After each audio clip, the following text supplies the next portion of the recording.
Hey folks, I'm Chris and I'm your Commander Mechanic, here with another viewer-submitted deck tech and tune-up. But before we get started, I wanted to remind you that if you like what you see here, subscribe to the channel.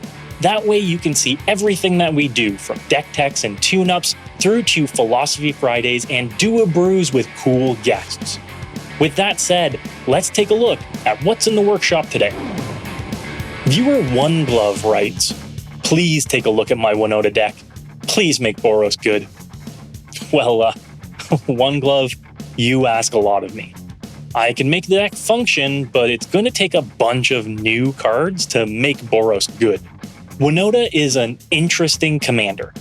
Sure, she's another attack-oriented commander in red and white, but she does something that you don't very often get: cheating mana costs.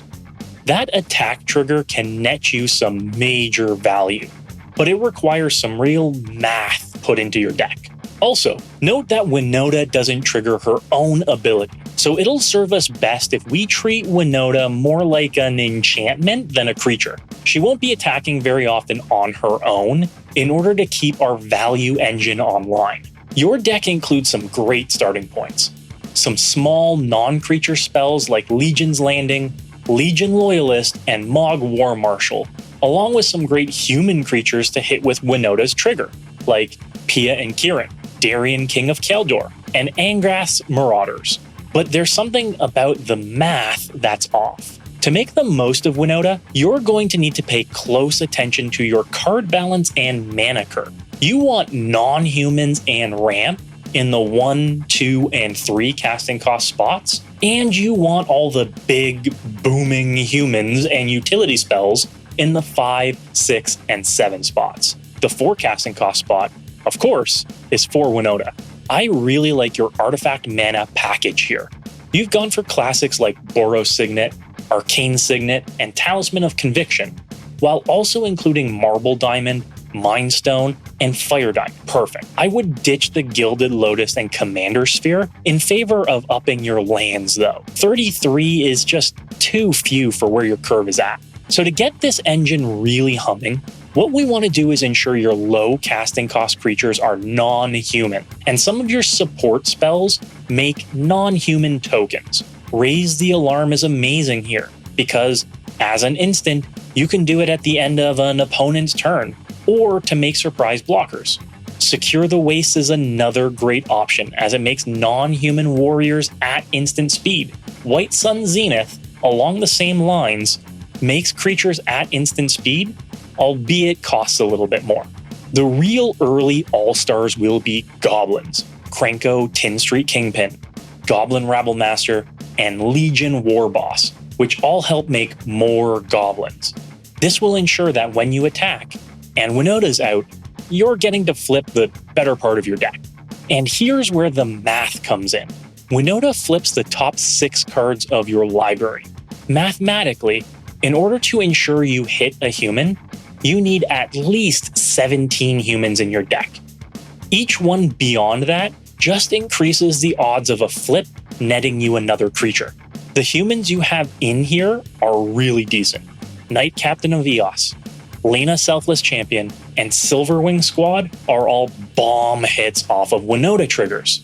They all benefit of making you more bodies and making you more triggers. That's where we'll find our win cons in this deck, either from attacking with a modest army or from enters the battlefield triggers. You have Perforos in the deck already, but Impact Tremors belongs anywhere he does, and Terror of the Peaks is more redundancy for this game plan. That's all well and good for the non-combat path. For the combat path, nothing beats a Cathars's Crusade to make a 1/1 goblin into a 6/6 goblin in the span of a single combat. Trust me, this one is a stick and wins card. Because we're wanting to go really wide with the deck, we really want ways to protect our stuff. The last thing we want is a Damnation, Wrath of God, or Cyclonic Rift to undo all of the hard work you've done. You've got Flawless Maneuvers already in the deck, but more gotchas are going to be key. Unbreakable Formation, Eerie Interlude, and Make a Stand are all ways to say no to a Wrath effect. For upgrades, another great gotcha is, of course, Teferi's Protection. It's expensive because it dodges even the Toxic Deluge effects while leaving you outside of the game for a turn cycle. Grand Abolisher is also a quick way to make sure people can't mess with your turns, coming down early or being flipped off of a Winota trigger to make sure there's no combat tricks causing a blowout.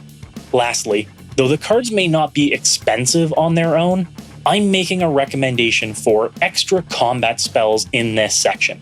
Relentless Assault, Waves of Aggression, and Fury of the Horde can all turn what would be a profitable swing into several profitable swings. Don't discount extra turn spells that lose you the game too. Final Fortune and Chance for Glory could turn a no-win situation into a come-from-behind victory. Not every playgroup is in for extra turn or combat shenanigans, so use this tactic wisely. One Glove, thank you for submitting this list, and let us know in the comments below how you've chosen to upgrade this deck. For a Boros deck, this one really has teeth, and you'll find that even at higher power levels, Winota sees some fringe play. For everybody else with a Winota list, let us know in the comments below how you would continue to upgrade this deck. Now let's take a look at our final deck list. Alright, so I really like our final deck list here.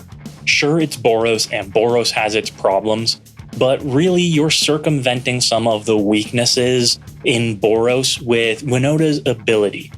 That ability to cheat out creatures circumvents the lack of ramp and the lack of card draw in these colors. With a little bit more time and tweaking, I'd like to see some more impulsive draw effects in the deck, but really if you get 1 or 2 combat phases with Winota out, you're going to be going wide enough that nobody can stop you.